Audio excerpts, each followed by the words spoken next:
Hello guys, আজ চলে যাচ্ছি বনমালী। হ্যাঁ, এই মন্দিরটা আছে আমাদের হুগলির মধ্যে। আর কারা কারা গেছো তারা কমেন্ট করবে, আর যারা যাওনি তারাও কমেন্ট করবে। চলো স্টার্ট করা যাক। তো স্টার্টিং এ যাওয়ার সময় দেখা হয়ে গেল রঞ্জন দার সাথে। এবার দেখা হবে আমাদের কোবরা গ্যাং এর অল বয়েজ, কারণ আমাদের সাথে যারা যাচ্ছে সেইটাই হলো আমাদের কোবরা গ্যাং। সবার টিকিট আমার হাতেই আছে। আর গিয়ে দেখাচ্ছি আমাদের সকল অল বয়েজ যারা যারা যাচ্ছি।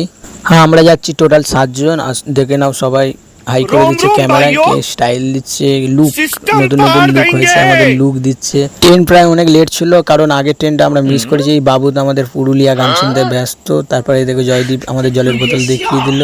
তারপর আছে ওর দাদা, আছে শৈলেন পেছনে মুখ করে আছে, মুখটা ঘুরিয়ে নিল, লজ্জা পাচ্ছে ক্যামেরার সামনে আসতে। চলো, আমাদের রানাদা ঘুরে পড়লো। ট্রেন লেট ছিল বলে আমরা একটু রিলস বানাতে গিয়েছিলাম। তারপর জুতোর দিকে তাকিয়ে অনেক সবাই হেসে ফেললো আমাদের ছেলেরা, কারণ এর মধ্যে কিছু একটা ব্যাপার আছে। যারা লেজেন্ড তারাই একমাত্র ধরতে পারবে। তো জানলে কমেন্ট করে জানাও। 30 মিনিট বাদ ট্রেন আসছে, তাও আবার ট্রেনের খবর হলো এখনো ট্রেন আসছে না। তাই সব ছেলেরা বোরিং হয়ে যাচ্ছে। আর বোরিং হবারই কারণ প্রচণ্ড রোদ। এমনিতে আমাদের কল লাইনে ট্রেন সমস্যা হয়, আর সেদিনকে ছিল সানডে। ঠিক আছে, সানডে তো রেল লাইনের কাজ। ট্রেন চলে এসেছে, চলো একে একে ওঠা যাক।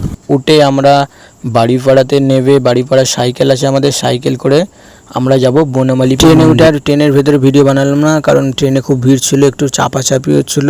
বাড়িপাড়া স্টেশনে আমরা নেমে পড়লাম, হাঁটা শুরু করে দিই। তারপর নেবো সাইকেল করে সোজা চলে যাবো বনমালীপুর মন্দির। চলে এলাম আমরা সাইকেল করে বনমালীপুর মন্দিরের কাছে। সাইকেল করে টাইম লাগে 20 থেকে 25 মিনিট। আর ওখানে অটোও চলে, অটো চললে খুব তাড়াতাড়ির মধ্যে পৌঁছে যাবে। কিন্তু আমাদের গ্যারেজে সাইকেল রাখা ছিল বলে আমরা সাইকেল নিয়ে ভেতরে চলে এলাম। দেখে নাও কত সুন্দর করেছে বনমালীপুর মন্দির। আর আস্তে আস্তে অনেক লোকের ভিড় বাড়ছে।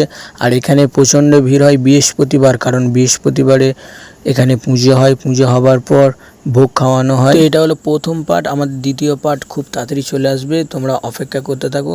পুরো ভিডিওটা দেখার জন্য অসংখ্য ধন্যবাদ। এইভাবে কমেন্ট করতে থাকো, লাইক করতে থাকো, শেয়ার করতে থাকো। ভিডিওটা অনেক বড় হবে বলে তাই দুটো পার্ট করলাম। নেক্সট পার্টে মন্দিরের ডিটেলস আমি দেখিয়ে দেবো।